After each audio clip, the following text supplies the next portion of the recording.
આપ જોઈ રહ્યા છો પ્રગતિની ખાસ કહાની। સહકારથી સમૃદ્ધિ કેવી રીતે મેળવી શકાય અને 2 દાયકાથી પણ ઓછા સમયમાં કોઈ સંસ્થા આખા પંથકનું ગૌરવ કેવી રીતે બની શકે તેનું જીવંત ઉદાહરણ જોવું હોય તો તમારે જૂનાગઢ જવું પડે। સૌરાષ્ટ્રની ધરતી પર પશુપાલકોની મહેનત અને આધુનિક ટેકનોલોજીના સમન્વયથી શ્રી સાવજ જૂનાગઢ જિલ્લા સહકારી દૂધ ઉત્પાદક સંઘ એટલે સાવજ ડેરી આજે અદ્ભુત સફળતાની ગર્જના કરી રહી છે। વર્ષ 2009માં માત્ર 3000 લીટરથી શરૂ થયેલી આ સફર આજે 3 લાખ લીટર દૂધ સંપાદન સુધી પહોંચી છે। જુઓ અમારો આ ખાસ અહેવાલ।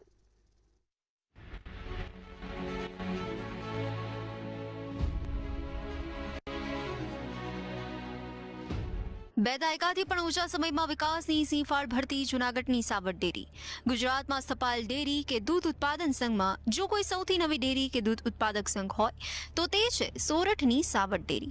2009માં માંડ 3000 લીટર દૂધના સંગ્રહથી પ્રારંભ કરનારી આ ડેરી આજે સિંહ બાળમાંથી ખરેખર સૌરાષ્ટ્રની સાવજ ડેરી બની ગઈ છે અને દરરોજ 3 લાખ લીટર દૂધનું સંપાદન કરતી વિશાળ સંસ્થા બની ગઈ છે।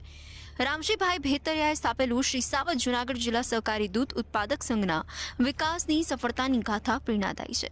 સૌનો સાથ ને સૌના સહકારના હેતુથી શરૂ કરવામાં આવેલી સાવજ ડેરી આજે સહકારથી સમૃદ્ધિ કેવી રીતે મેળવી શકાય તેનું પ્રતીક બની છે। પશુપાલકોએ મહેનત કરી છે તો તેમણે મૂકેલા વિશ્વાસને સાવજ ડેરીએ સાર્થક કરી બતાવ્યો છે। આજે સૌરાષ્ટ્રના પશુપાલકો સમૃદ્ધિમાં આળોટી રહ્યા છે તે સાવજ ડેરીને આભારી છે। સાવજ ડેરી તે બીજું કંઈ નહીં, સૌરાષ્ટ્રની ધરતી પર સહકારની ભાવનાથી સફળતાની એક ગાથા છે। પશુપાલકોની મહેનતને સાવજ ડેરીના કામકાજે બરોબરની દીપાવી છે। આજે સાવજ ડેરીની સફળતાનો જે પણ પાયો હોય તો તે પશુપાલકોની મહેનત છે અને તે ખુદ સાવજ ડેરીના સંચાલકો પણ કબૂલે છે।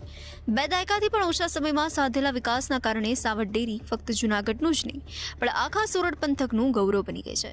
સહકારના મોડેલથી પશુપાલકોનું જીવન સ્તર કઈ રીતે ઉપર લાવી શકાય તેનું આગવું ઉદાહરણ સાવજ ડેરી બની છે। ગુજરાતમાં વર્તમાન પીએમ નરેન્દ્ર મોદીનું સીએમ તરીકેનું શાસન હતું ત્યારે તેમના આશીર્વાદને પ્રેરણાથી આ સાવજ ડેરી શરૂ કરવામાં આવી। તેમણે જણાવ્યું કે આપણે આપણી દૈનિક જરૂરિયાતના મોરચે આત્મનિર્ભર બનવું જોઈએ। તેમણે આત્મનિર્ભરતાની ઝુંબેશ કઈ હાલતમાં જ શરૂ કરી છે તેવું નથી। સાવજ ડેરીએ પ્રગતિની ગાથામાં જોઈએ તો જૂનાગઢ જિલ્લાના ખોખરડા ગામ નજીક 65 વીઘા વિસ્તારમાં વર્ષ 2018માં આધુનિક મિલ્ક પ્રોસેસિંગ પ્લાન્ટની સ્થાપના કરવામાં આવી। આજે આ પ્લાન્ટ માત્ર દૂધ પ્રોસેસિંગ પૂરતો મર્યાદિત નથી પરંતુ ગુણવત્તાસભર દૂધ અને દૂધ ઉત્પાદન દ્વારા લાખો ગ્રાહકોનો વિશ્વાસ જીતે છે। વર્ષ 2026ની સ્થિતિએ આશરે 20,000 સભાસદ ખેડૂતો સાવજ ડેરી સાથે જોડાયેલા છે। સાવજ ડેરીના ચેરમેન દિનેશભાઈ ખટારિયા તથા 12 સભ્યોની બોર્ડ ઓફ ડિરેક્ટર્સ કમિટીના કુશળ નેતૃત્વ હેઠળ હાલ 565 દૂધ મંડળીઓ કાર્યરત છે। આજે ગુજરાતમાં ડેરી સેક્ટરનો જમવંતો વિકાસ પીએમ મોદીની દીર્ઘદ્રષ્ટિ અને હાલમાં કેન્દ્રીય સહકાર પ્રધાન અમિતભાઈ શાહના કુશળ નેતૃત્વને આધીન હોવાનું દિનેશ ખટારિયા માને છે। તેમનું કહેવું છે કે કેન્દ્રએ અલગ સહકાર વિભાગ શરૂ કરી ડેરી સેક્ટરને માન્યતા આપી છે। તેને કારણે આગામી દિવસોમાં સાવજ ડેરીનો વિકાસનો વ્યાપ વધુ વધશે। અમારું જૂનાગઢ સાવજ દૂધ સંઘ એટલે 3 લાખ લીટર રોજનું પર ડેનું જે 3 લાખ લીટર દૂધ કલેક્ટ કરે છે અને ખૂબ આગળ વધ્યું છે। 1.5 લાખ ઉપરનું અમારું પેકિંગ છે। આજની માત્ર ખાલી એક તમે છાશ લ્યો તો 80,000 લીટર જેવી છાશનું વિતરણ પણ કરી રહ્યા છીએ અને પશુપાલકોને પોષણક્ષમ ભાવ મળી રહે એના માટેની પણ સતત અમે લોકો ચિંતા કરી રહ્યા છીએ। કઈ રીતના ભાવ મળે છે, પહેલા કેટલો આવતો, આજની તારીખે હું તમને વાત કરું તો અમારા પશુપાલકોને પોષણક્ષમ ભાવ મળી રહે એના માટેની અમે લોકોએ સતત ચિંતા કરી છે। આજે 845 રૂપિયા કિલો ફેટનો ભાવ છે। જૂનાગઢ અને ગીર સોમનાથ જિલ્લામાંથી 12 બીએમસી સેન્ટરો મારફતે દૂધનું સંપાદન કરવામાં આવે છે। પશુપાલકોને યોગ્ય અને પોષણક્ષમ ભાવ મળે, તેમની આવકમાં વધારો થાય અને ગામડાનું આર્થિક સશક્તિકરણ થાય તે દિશામાં સંઘ સતત કાર્યરત છે। એક સમયે જે ડેરી સેક્ટરનું અને પશુપાલનનું નામ સાંભળીને લોકો નાકનું ટીચકું ચડાવતા હતા, હવે લોકો તેમાં રોકાણ કરવા માટે લાઈન લગાવી રહ્યા છે। લોકો જાતે પોતાની ડેરી ઊભી કરી રહ્યા છે અને આજે લોકો સમજવા લાગ્યા છે કે પશુપાલન એ બીજું કશું નહીં, કમાણીનો જંગી સ્ત્રોત છે। પશુઓની સંખ્યા વધારવા લાગ્યા છે કારણ કે ઢોર વધારે હશે તો આવક પણ વધારે થશે તેવું માને છે। સાવજ ડેરીની સફળતાને કારણે જૂનાગઢ અને ગીર સોમનાથ જિલ્લામાં પશુપાલન વ્યવસાયને વેગ મળ્યો છે। એક સમયે પશુઓને નકામા માનવામાં આવતા તેને બદલે હવે પશુઓને વૈજ્ઞાનિક અભિગમની સાથે ઉછેરવાની દિશામાં પ્રયત્ન થવા લાગ્યા છે। તેમના આરોગ્યની ખેવના કરવામાં આવે છે અને આ સિવાય પશુ છાણનો ઉપયોગ ગોબર ગેસ પ્લાન્ટમાં કરવામાં આવે છે। તેને કારણે ગ્રામીણ સ્તરે રસોઈ પુરવઠા માટે ગેસના બાટલા પર આધારિત રહેવું પડતું નથી. અમે અત્યારે ગીર સોમનાથ બંને જિલ્લામાંથી દૂધ કલેક્ટ કરીએ છીએ. વધારેમાં વધારે અમારું ફોકસ જેટલી જે મંડળીઓ છે અમૂલ પેટર્ન મુજબ, જે ગામડાની અંદર એક સેવા સહકારી દૂધ મંડળી હોય અને દૂધ મંડળીમાંથી કલેક્ટ દૂધ થઈને આવે અને દૂધની અંદરથી સીધું ત્યાંથી ઓનલાઈન અમારા ગ્રાહકને, જો તમે કોઈ પણ મંડળી ઉપર જશો એટલે જે મંડળીનો ફેટ, એસએનએફ અને એનો ભાવ, એની જે સબરખી, જેમ અત્યારે તમે બેંકમાં પૈસા ઉપાડો જેમ તમને મોબાઈલ ઉપર મેસેજ આવી જાય, એમ અમે ખૂબ આ ટેકનોલોજી ઉપર આગળ વધી રહ્યા છીએ. જે સરકારનો એક અમે અમારા આપણા ગુજરાતના પનોતા પુત્ર દેશના ગૃહ અને સહકારિતા મંત્રી જે અમિતભાઈએ જે સહકારથી સમૃદ્ધિનો એક મંત્ર અને એમનું જે લક્ષ્ય, એના ઉપર અમે આગળ વધી રહ્યા છીએ કે ગામડાનો સેવાડાનો માણસ અમારો પશુપાલક દૂધ ભરતો હોય તો એમને પણ ખબર પડવી જોઈએ કે મેં આજે એટલા લીટર દૂધ ભરાયું છે, એટલો મારો ફેટ એસએનએફ છે ને એટલા પૈસા મને મળવા પાત્ર છે.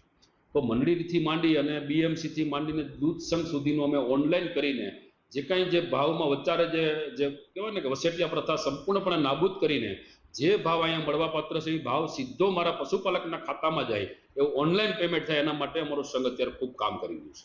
આ બાબત પુરવાર કરે છે કે ગ્રામીણ સ્તરે વિકાસ માટે કઈ શહેરી વિઝનની જરૂર નથી, પણ ગ્રામીણ વિઝનની જરૂર છે.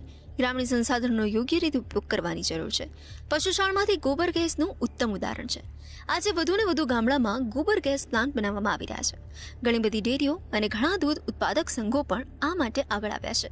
સાવડ ડેરીના ખોખરડા સ્થિત આધુનિક પ્લાન્ટમાં દૂધ ઉત્પાદક સંઘો પણ આગળ આવ્યા છે. સાવડ ડેરીના ખોખરડા સ્થિત આધુનિક પ્લાન્ટમાં દૂધનું પ્રોસેસિંગ કરી વિવિધ ગુણવત્તાસભર ઉત્પાદન તૈયાર કરવામાં આવે છે, જેમાં અમૂલ ગોલ્ડ, અમૂલ તાજા, અમૂલ ચાય મજા, Amul tea special, Amul slim and trim, Amul butter milk, Amul મસ્તી દહીં, અમૂલ લાઇટ દહીં, અમૂલ લસ્સી અને અમૂલ ઘી જેવી વિવિધ બનાવટનો સમાવેશ થાય છે. જૂનાગઢ જિલ્લા દૂધ ઉત્પાદક સંઘ દ્વારા તૈયાર થતી તમામ બનાવટનું વિતરણ અને વેચાણ જૂનાગઢ, ગીર સોમનાથ અને મોરબી જિલ્લામાં અમૂલ મિલ્ક ફેડરેશન દ્વારા કરવામાં આવે છે. માર્કેટની માંગ મુજબ ઉત્પાદનો તૈયાર કર્યા બાદ વધેલું કાચું દૂધ અમૂલ ફેડ ડેરી ગાંધીનગર ખાતે મોકલવામાં આવે છે. ગત વર્ષે સંઘ દ્વારા આશરે 530 કરોડ રૂપિયાનું ટર્નઓવર નોંધાયું હતું. ચાલુ વર્ષે પણ સમાન ટર્નઓવર થવાની સંભાવના વ્યક્ત કરવામાં આવી. હાલમાં દરરોજ 1.5 લાખ લીટર દૂધનું વેચાણ કરવામાં આવી રહ્યું છે. તેની સાથે દરરોજ 80,000 લીટર છાશનું વિતરણ કરવામાં આવે છે. તે ઉપરાંત દરરોજ 15 ટન દહીં અને 4 ટન ઘીનું વેચાણ થઈ રહ્યું છે. સાવડ ડેરી હવે ટેકનોલોજીના ક્ષેત્રમાં સતત આગળ વધી રહી છે.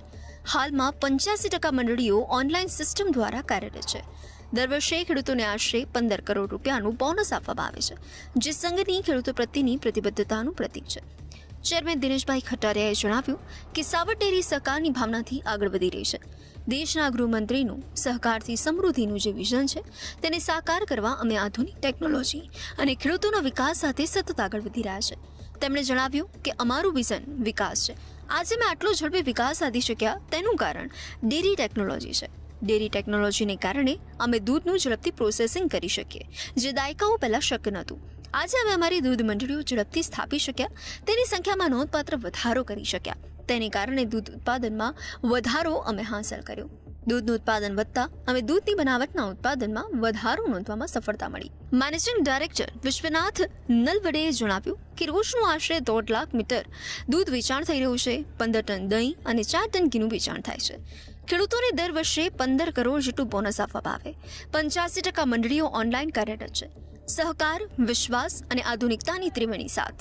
સાવધ જૂનાગઢ જિલ્લા સહકારી દૂધ ઉત્પાદક સંઘ આજે માત્ર દૂધ સંઘ નથી, પરંતુ હજારો પશુપાલકના સપનાઓને સાકાર કરતું વિકાસનું મજબૂત માધ્યમ બની ગયું છે. આજે જૂનાગઢની સાવડ ડેરી ફક્ત સાવડ ડેરી નથી, પરંતુ પશુપાલકોના વિકાસના સપનાનું વાવેતર છે. તેમણે કલ્પેલો વિકાસ આજે મૂર્તિમંત થયો છે. તેમણે તેમના દૂધના ઉત્પાદનના સારા ભાવ મળે તેવી ઈચ્છા હતી તે સાવડ ડેરીએ પૂરી કરી છે. સાવડ ડેરી દ્વારા પશુપાલકોને દર વર્ષે જંગી રકમની થતી ચૂકવણી આનો પુરાવો છે. સાવડ ડેરી આજે સિંહબાળમાંથી વિકાસરૂપી સાવજ બની છે અને તેની ગર્જના કે વિકાસની ગુંજ ફક્ત ગીર સોમનાથ કે જૂનાગઢમાં નહીં, પણ આખા ગુજરાતમાં સંભળાઈ રહી છે. આ ડેરી આગામી દિવસોમાં પણ આ ઝડપે વિકાસ જારી રાખે તેમ માનવામાં આવે છે.